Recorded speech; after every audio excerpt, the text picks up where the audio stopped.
जय श्री राम दोस्तों, मेरे पास है होंडा साइन एसपी है और इसमें मुझे पूरा क्लच का फिटिंग करना है। तो क्लच मैंने पूरा ओपन कर दिया था और पूरा क्लच को देखिए अच्छे से पूरी सफाई कर दिया गया है। और यहाँ पे जो क्लच है पूरे देखिए पार्ट को भी पूरा साफ़ कर दिया गया था, सारे हाउजिंग वगैरह सारा कुछ एकदम बिल्कुल क्लीन है। और यहाँ पे हम इसमें क्लच प्लेट डाल रहे हैं, ये न्यू क्लच प्लेट है आपका। और यहाँ पे सेंटर इसका ख़राब था, सेंटर मैं डाल रहा हूँ।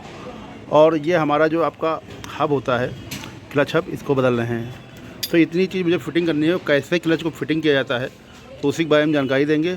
तो चलिए पूरा क्लच फिट करते हैं और आप लोग देखिए, वीडियो को एंजॉय करिए।